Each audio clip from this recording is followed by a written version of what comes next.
Hello and welcome to civil step. आज हम discuss करने जा रहे हैं पंजाब पीसीएस 2018 का question paper, economy section GS 3। Alright, आज हमारा सेशन 2 है। ठीक है, तो आज हम डिस्कस करेंगे इकोनॉमी के क्वेश्चन जो प्रीवियसली 2018 के एग्जाम में पूछे गए। ऑलराइट, स्टार्ट करते। First question is critically explain the financial relationship between the center and states against the backdrop of the recommendations of 14th finance commission. कि क्या पूछा है?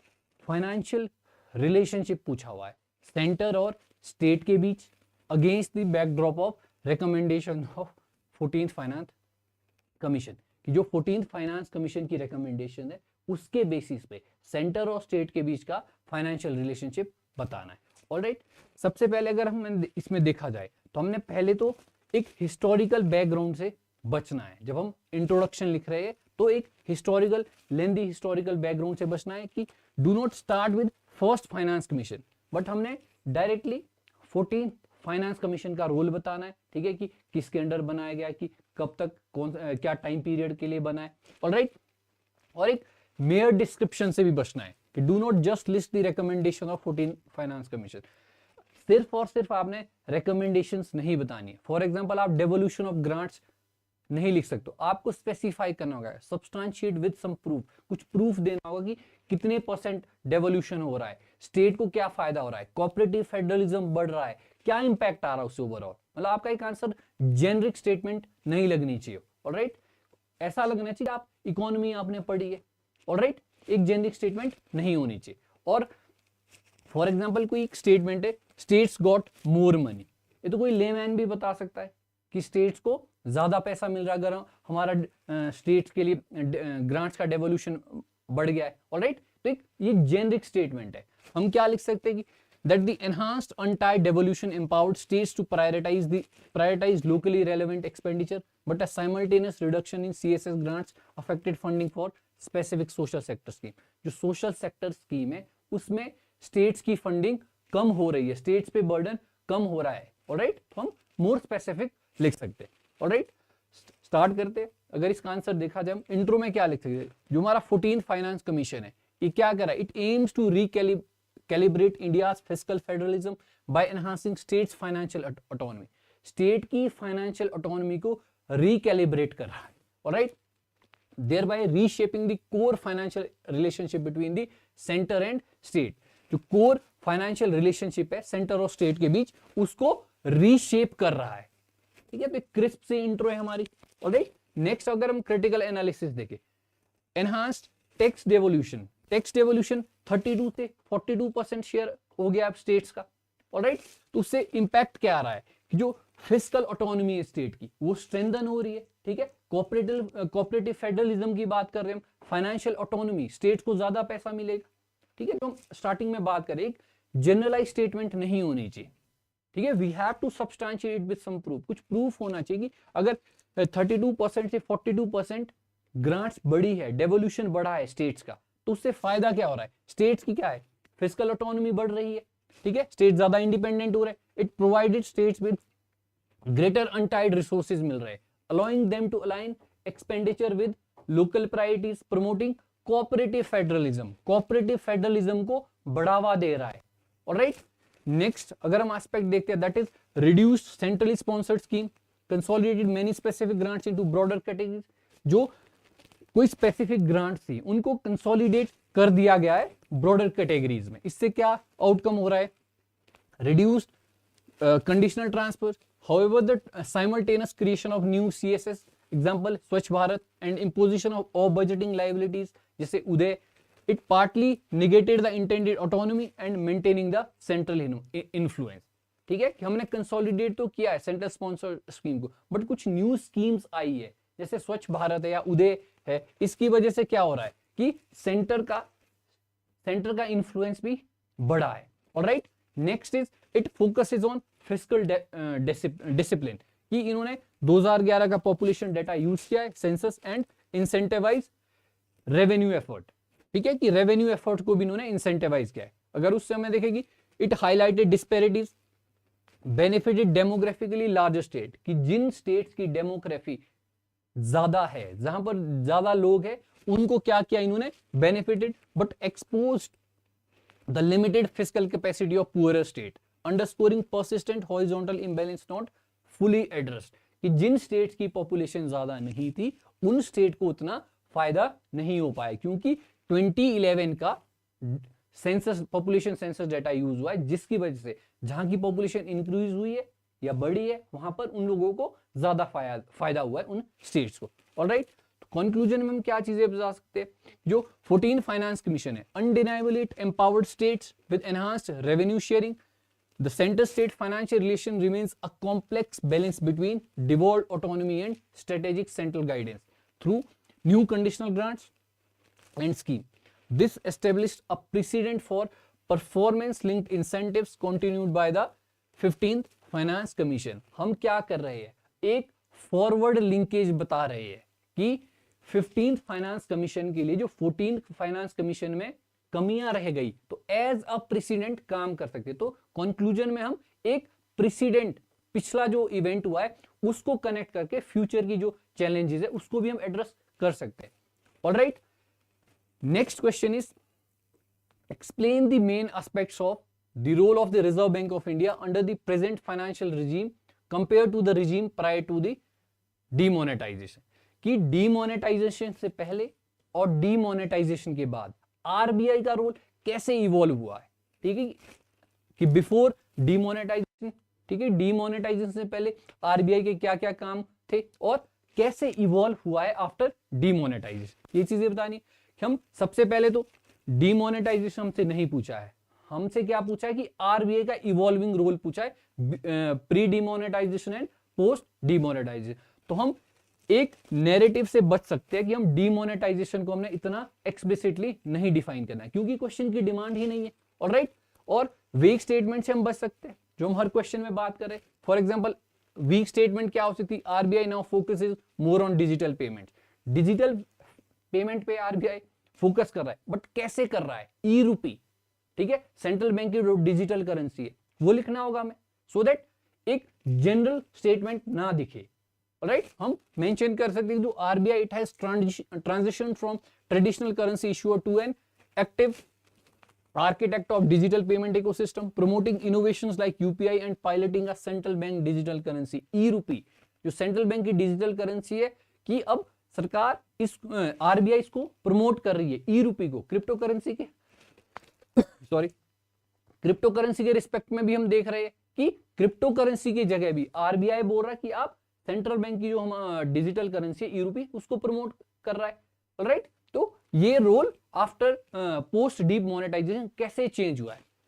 ऑलराइट, इंट्रो हम ब्रीफ में लिख सकते हैं, ठीक है, और एस्पेक्ट क्या है, अगर प्री डिमोनेटाइजेशन हम देखें, monetary policy framework multiple approach follow करता था, मल्टीपल इंडिकेटर, जैसे फ्लेक्सिबल डिस्क्रिप्शन थी, बैलेंसिंग ग्रोथ की बात करता था, inflation control and exchange rate, ये सारे काम करता था बिफोर डिमोनेटाइजेशन।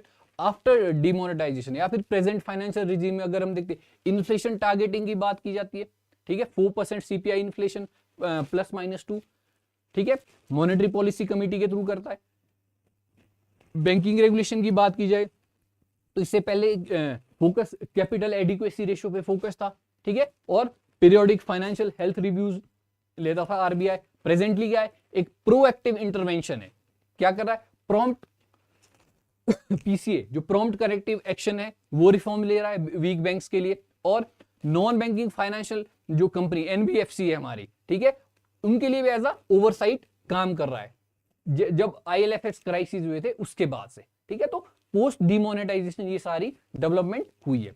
अगर करेंसी एंड पेमेंट की बात करें तो प्री 2016 क्या था, focused on supply security and logistic of physical currency, but presently क्या है, एक्टिव डिजिटल आर्किटेक्ट। हम क्या करें, यूपीआई को प्रमोट कर रहे, या फिर सेंट्रल बैंक की जो डिजिटल करेंसी है हमारा ई रूपी, उसको आरबीआई ज्यादा प्रमोट कर रहा है। ऑलराइट, क्राइसिस मैनेजमेंट, पहले क्या था, lender of the last resort बोला जाता है आरबीआई को, प्रेजेंटली क्या है कि मैक्रो प्रूडेंट गार्डियन बन रहा है। ऑलराइट, फॉर एग्जांपल में कोविड-19 में भी देखा है। ऑलराइट, तो ये सारे एक कंपैरिजन हम बता सकते हैं कि pre demonetisation and post demonetisation जो प्रेजेंट हमारा रेजीम है उस टाइम पे आरबीआई का रोल कैसे इवॉल्व हुआ है। ऑलराइट, तो हम कंक्लूजन में बता सकते हैं कि thus the RBI has transformed from a conventional central bank से हम एक मॉडर्न या data driven and proactive institution की तरह हमने अपनी टूल किट को एक्सपेंड किया है, balancing it's traditional stability mandate with the demands of fostering innovation and managing complex systematic risk.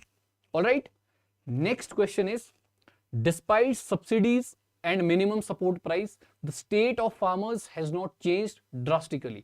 Discuss the reason for its failure. देखो क्या पूछा कि मिनिमम सपोर्ट प्राइस और सब्सिडीज देने की वजह से भी जो फार्मर की कंडीशन है वो ज्यादा चेंज नहीं हुई, हैज नॉट चेंज ड्रास्टिकली। ठीक है, सेकेंड पार्ट इज कि discuss the reason for its failure. Failure के रीजंस क्या हो सकते हैं। सबसे पहले तो हमने ब्रीफली फर्स्ट स्टेटमेंट को एक्सप्लेन करना है। ठीक है, इसमें बता सके despite significant government expenditure on input subsidies and minimum support price the economic state of large section of farmers remains precarious, indicating a failure to translate fiscal support and sustainable income security. Reasons क्या है, बहुत सारे reasons है। ठीक है, first अगर हम बात करें रीजंस फॉर द फेलियर अगर हम देखें, ठीक है, पॉलिसी लिमिटेशन हो सकता है। ठीक है, inefficient and leaky subsidy delivery, fertilisers and water subsidies are often poorly targeted and lead to fiscal stress for state. देखो जो सब्सिडीज दी जा रही है, ठीक है, या तो फिर एक जो medium and small fragmented land है, जो स्मॉल लैंड होल्डर्स है, या तो उन तक नहीं मिल पा रही है। जो लार्ज लैंड होल्डर्स है वो उन सब सब्सिडीज को ऑक्यूपाई कर रहे हैं। ठीक है, या फिर इनएफिशिएंट कुछ स्ट्रक्चरल चैलेंजेस भी है। ठीक है, कि उन तक वो नहीं मिल पा रही है, कि जिसकी वजह से it lead to fiscal stress for state, state पे फिस्कल बर्डन आ रहा है। ठीक है, कॉन्सिक्वेंसेस उससे क्या हो रहे हैं, it fails to reach the most needy, कि जिन तक पहुंचनी चाहिए थी उनको वो फैसिलिटीज, वो सब्सिडीज नहीं मिल पा रही है। इट एनकरेजेस रिसोर्स का ओवर यूज हो रहा है, सॉइल डिग्रेडेशन हो रही है। सब्सिडीज तो आप दे रहे हो, वाटर पे दे रहे हो, पावर पे दे रहे हो, ग्राउंड वाटर डिप्लीशन हो रहा है, ओवर यूज कर रहे हो उसकी वजह से। Alright, next is and does not directly enhance farm gate income, और फार्म गेट इनकम को भी डायरेक्टली एनहांस नहीं कर रहे। सेकंड रीजन अगर हम देखें स्क्यूड एमएसपी कवरेज, कि जो एमएसपी की कवरेज है it is skewed, come crops पे हम दे रहे हैं और ज्यादा हम सेरियल बेस्ड क्रॉप्स पे दे रहे हैं।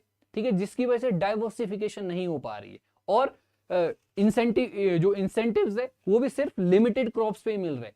जो ज्यादातर लोग क्या करे, राइस और व्हीट इन क्रॉप्स की तरफ जा रहे हैं, क्योंकि यहाँ पे एमएसपी मिल रहा है, सिक्योरिटी ज्यादा है, तो डाइवर्सिफिकेशन कम हो रहा है। ऑलराइट, जो MSP it is effectively implemented mainly for rice and wheat के लिए मिल रहा है, और वो भी ज्यादा कौन सी स्टेट्स में, पंजाब एंड हरियाणा। ठीक है, तो most farmer specially in eastern India and those growing perishable and lack assured procurement, कि जो ईस्टर्न स्टेट्स हैं हमारे, वहां पर जो पेरिशेबल आइटम्स है उन पे एमएसपी नहीं मिल रहा है, जिसकी वजह से क्या है, ये एनकरेज नहीं हो पाते इन क्रॉप्स को ग्रो करने के लिए, क्योंकि सिक्योरिटी नहीं है सरकार की तरफ से। तो इसलिए डाइवर्सिफिकेशन, क्रॉप डाइवर्सिफिकेशन नहीं हो पाती है। It creates regional and crop based inequality. ठीक है, जो रीजनल डिस्पैरिटी की बात हो रही है कि कुछ स्टेट्स में ही फायदा हो रहा है, जो ईस्टर्न रीजन है हमारा उन स्टेट्स को फायदा नहीं हो पा रहा है। ठीक है, क्रॉप बेस्ड इनइक्वालिटी भी हो रही है।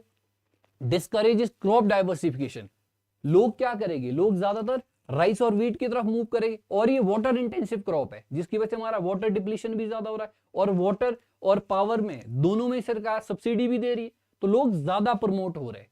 तो आप डबल सब्सिडी इंजॉय कर रहे हो, एक तो आपको वाटर के लिए भी सब्सिडी मिल रही है, पावर में भी सब्सिडी मिल रही है, और आपको एमएसपी भी, आपको गारंटी भी दे रही है सरकार, तो क्रॉप डाइवर्सिफिकेशन भी नहीं हो पा रही। And locks farmer into a low value cereal cycle, making them vulnerable to price shock. तो अगर प्राइस बढ़ता है तो प्राइस शॉक के लिए ज्यादा वल्नरेबल ये वाला सेक्शन होता है। Alright, next is absence of income support focus, traditional subsidy support specific inputs और outputs, not overall farmer welfare, कि ओवरऑल फार्मर के वेलफेयर के लिए कोई स्कीम ऐसी नहीं है। ऑल्दो पीएम किसान एक स्टेप है, जो प्रधानमंत्री किसान सम्मान निधि योजना भी है।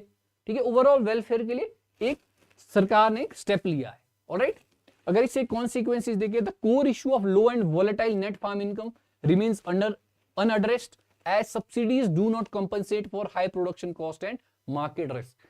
कि जो सब्सिडीज है वो हाई प्रोडक्शन कॉस्ट और जो मार्केट, जो हमारे मार्केट के रिस्क है उसको एड्रेस नहीं कर पाता है।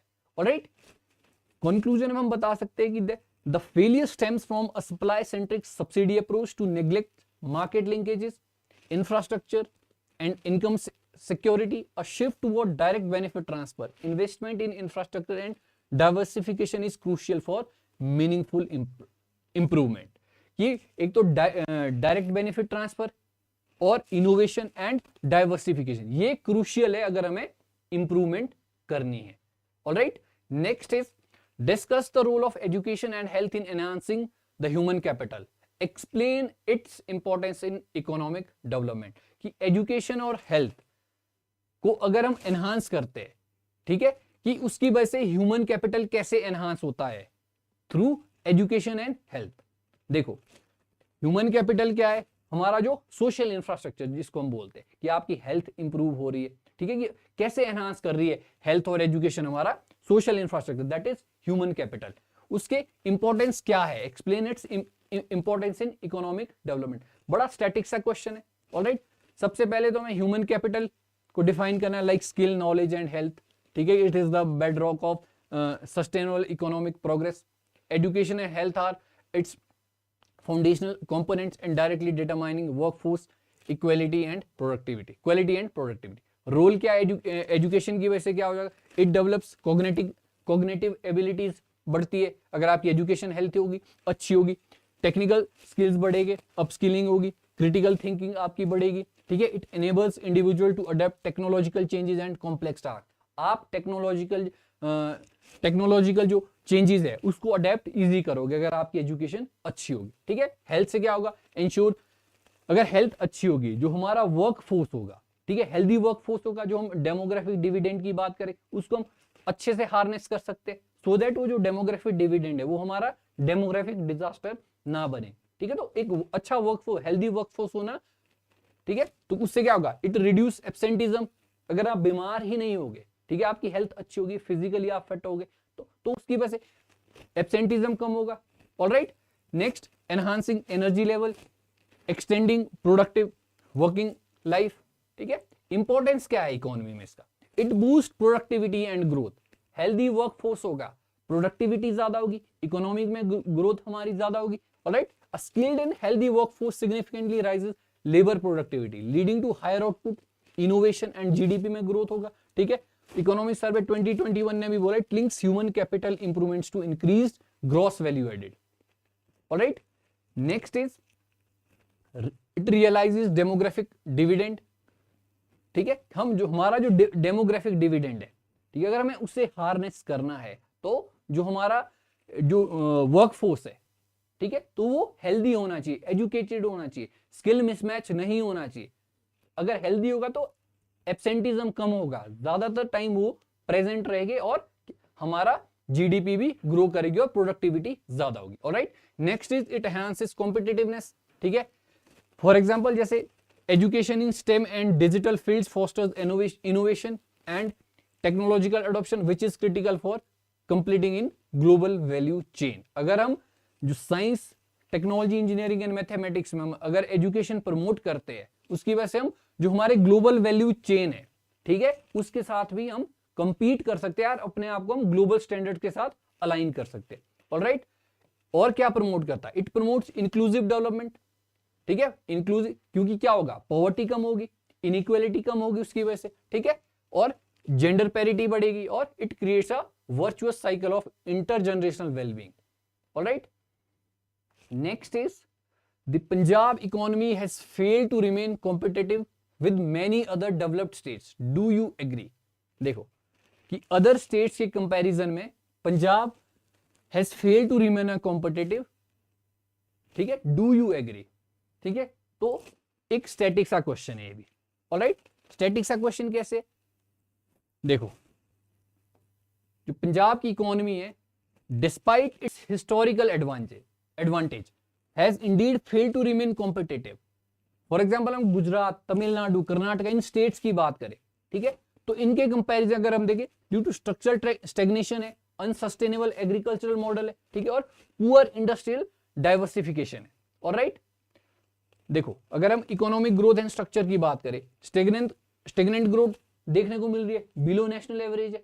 ऑलराइट, अगर हम अदर स्टेट्स की बात करें, it is more than 7%, because उन्होंने डाइवर्सिफाई करा है, बड़ी बड़ी इंडस्ट्रीज। अगर आप गुजरात में देखो, मेजर इंडस्ट्रीज का हब है, तो ज्यादातर इंडस्ट्रीज वहां पे, ठीक है, तो उन्होंने अपने आप को डाइवर्सिफाई करा है। ऑलराइट, और एग्रीकल्चरल मॉडल अगर हम देखें, इकोलॉजिकली बैंकरप्ट, क्योंकि मोनोकल्चर को प्रमोट कर रहे हैं। व्हीट और राइस जो वाटर इंटेंसिव क्रॉप है, उनको ही उगाया जा रहा है बिकॉज ऑफ एमएसपी की वजह से, ठीक है। ऑलराइट, बट इससे क्या हो रहा है, ग्राउंड वाटर डिप्लीशन हो रहा है, ठीक है, लो वैल्यू एडिशन हो रही है। बट अदर स्टेट्स ने क्या डाइवर्सिफाई किया, high value horticulture, agro processing, ठीक है, और बेटर वाटर मैनेजमेंट किया है, और हायर फार्मर इनकम, और फार्मर की इनकम को भी बढ़ाया है। ऑलराइट, और इंडस्ट्रियल इन्वेस्टमेंट या क्लाइमेट के रिस्पेक्ट में अगर हम बात करें, poor ease of doing business ranking है, ठीक है, लो एफडीआई क्यों है, क्योंकि इंफ्रास्ट्रक्चर कम है, तो फॉरेन से इन्वेस्टमेंट कम आ रही है, और हाई पावर कॉस्ट है, पावर की कॉस्ट ज्यादा है इंडस्ट्रीज के लिए, ठीक है। अदर स्टेट्स ने क्या किया, कंसिस्टेंटली टॉप किया है ईज ऑफ डूइंग बिजनेस में, ठीक है, जिसकी वजह से मेजर एफडीआई डेस्टिनेशन बना है। ऑलराइट, फिस्कल हेल्थ अगर हम देखें, high debt to gross state domestic product का high debt to GSDP ratio है, ठीक है, जिसकी वजह से क्या है, it came as a constraint for developing या डेवलपमेंट स्पेंडिंग। और अदर स्टेट्स में it is close to 27%। Alright, जिसकी वजह से क्या है, स्टेट्स के पास हायर प्रोडक्टिव पब्लिक इन्वेस्टमेंट है। ह्यूमन कैपिटल की बात करें, एजुकेशनल आउटकम्स डिक्लाइन हो रहे continuously, high drop out rates हो रहे, और राइजिंग हेल्थ बर्डन बढ़ रहा है। और बाकी अदर स्टेट्स में, पंजाब के कंपैरिजन में अगर हम करें, तो सोशल इंडिकेटर्स इंप्रूव हुए हैं। कंक्लूजन की बात करें तो Punjab failure to transition from an input intensive agrarian model to a diversified knowledge based economy explains its lost competitiveness।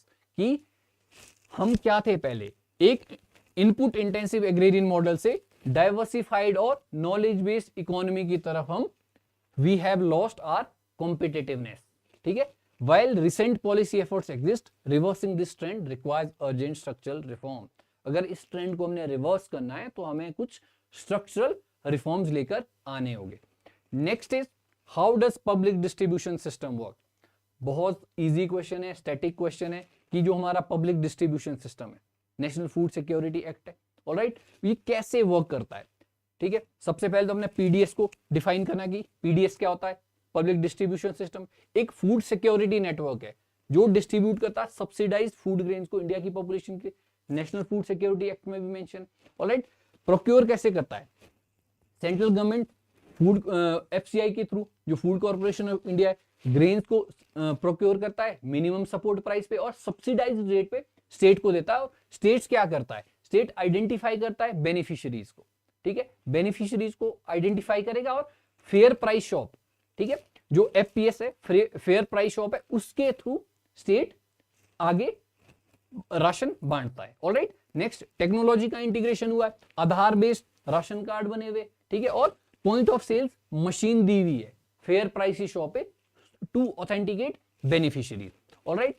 Next is what are buffer norms. Buffer norms क्या होते हैं and what are its objectives. Is any change in buffer norms in pipeline, कि आने वाले future में कोई changes हुए या होंगे in buffer norms. Buffer norms क्या है, जो मिनिमम फूड ग्रेन स्टॉक है सेंट्रल गवर्नमेंट अपने पास रखती है to meet public distribution system, ठीक है, और अदर वेलफेयर स्कीम जो हम नेशनल फूड स्टैटिक सा क्वेश्चन है। ऑब्जेक्टिव क्या है, टू प्राइमरी गोल क्या है, to ensure national food security, stabilise market price और realise stocks during shortages, releasing stocks during shortages and maintain operational readiness for emergency. अगर कोई भी इमरजेंसी आती है तो उस टाइम के लिए सरकार बफर स्टॉक में कुछ अनाज रखती है, उसको बफर स्टॉक बोलते हैं। कुछ चेंजेस आए 2023 में, जो 13.8 मिलियन टन से हमने 8.2 मिलियन टन कम कर दिया है, मतलब 13.8 मिलियन से हम 8.2 मिलियन की ओर मूव कर रहे हैं, alright, next is, do you think economic inequality is one of the undesirable outcome of the liberalisation in the economy, elucidate. देखो ये पूछ रहा है कि जो जब लिबरलाइजेशन हुआ है, जो LPG reform, new economic policy जिसकी हम बात करते हैं 1990 में, जब ये रिफॉर्म्स आए, क्या उसके बाद इकोनॉमिक इनइक्वालिटी बढ़ी है? क्या आपको लगता है कि इकोनॉमिक इनइक्वालिटी? बिल्कुल लगता है, क्योंकि क्या हुआ है कि जब लिबरलाइजेशन रिफॉर्म्स हुए, it catalysed aggregate economic growth, और सिग्निफिकेंटली जो इनकम और वेल्थ इनइक्वालिटी थी वो बढ़ी है। क्यों बढ़ी है?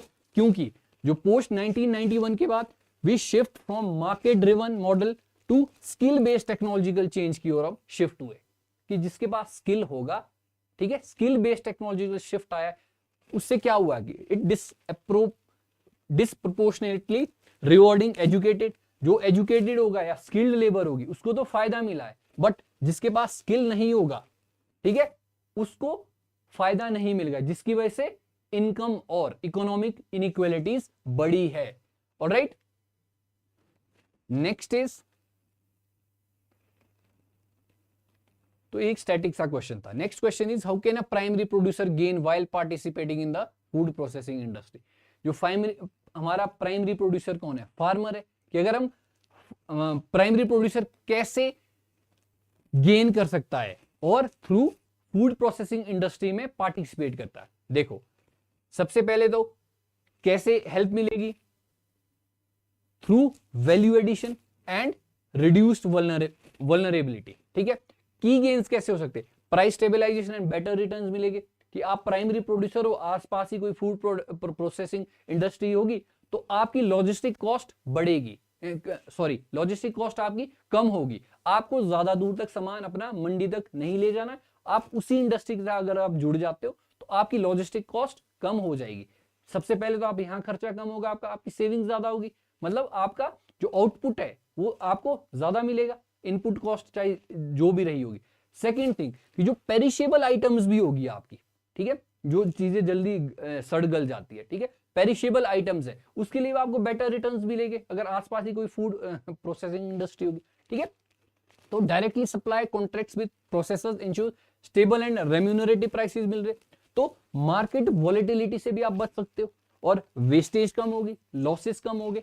ऑलराइट, इनकम में डाइवर्सिफिकेशन होगी, जो जैसे रॉ मटेरियल है, ठीक है, इसमें भी हेल्प मिलेगी, मार्केट एक्सेस मिलेगा और टेक्नोलॉजी के साथ भी आपका इंटीग्रेशन होगा। तो हम कंक्लूजन में लिख सकते हैं, thus forward linkage into processing enhances income security and embeds farmers in a more resilient value chain.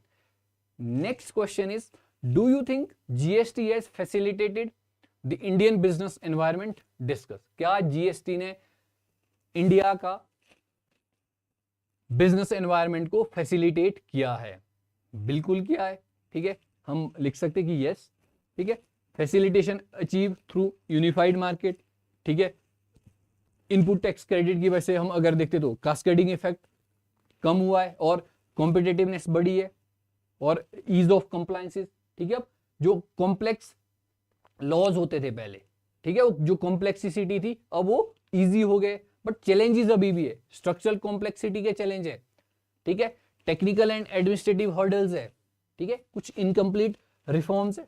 Alright, तो एक स्टैटिक सा क्वेश्चन था, ये आप कर सकते हो। Next is, what is China Pakistan economic corridor, what are its implications in on security of India? ठीक है, ये उस टाइम न्यूज में था, ठीक है, इसीलिए क्वेश्चन पूछा गया। तो ये जो चाइना का बेल्ट एंड रोड इनिशिएटिव है, उसमें जो चाइना जिनजियांग प्रोविंस और पाकिस्तान का जो ग्वादर पोर्ट है उसको कनेक्ट कर रहा है। ठीक है, उसके लिए चाइना पाकिस्तान इकोनॉमिक कॉरिडोर है। ठीक है, वो हम इंट्रो में लिख सकते थे। ठीक है, इंडिया के लिए क्या इंप्लीकेशंस है इसकी? सबसे बड़ा तो सॉवरेनिटी चैलेंज है, सॉवरेनिटी थ्रेट है, क्योंकि जो पाकिस्तान ऑक्यूपाइड कश्मीर है हमारा, ठीक है, पाकिस्तान ऑक्यूपाइड कश्मीर होकर ये जो बेल्ट एंड रोड इनिशिएटिव का CPC China Pakistan economic corridor है, उसकी लिंकेजेस वहां से, सबसे बड़ा तो सॉवरेनिटी चैलेंज है हमारे। सेकंड, एक स्ट्रेटेजिकल एनसर्कलमेंट है, चाइना स्ट्रेटेजिकली इंडिया को एनसर्कल करना चाहता है। ठीक है, मिलिटराइजेशन हो रही है और प्रॉक्सी रिस्क हो सकते हैं। ऑलराइट, तो इससे ये इंपैक्ट हो सकते हैं इंडिया के ऊपर। ऑलराइट, नेक्स्ट इज आर हमारी पीसीएस का जो मेंस का प्रिपरेशन बंडल है, ऑलराइट। मेंस की टेस्ट सीरीज है जो 21 दिसंबर से स्टार्ट हो रही है, ऑफलाइन भी स्टार्ट हो रही है, ऑनलाइन भी स्टार्ट हो रही है, जिसकी फीस 5,000 रुपए है। और आप जो हमारा ये दिया हुआ नंबर है 9056723751, यहाँ पे कॉन्टेक्ट कर सकते हैं।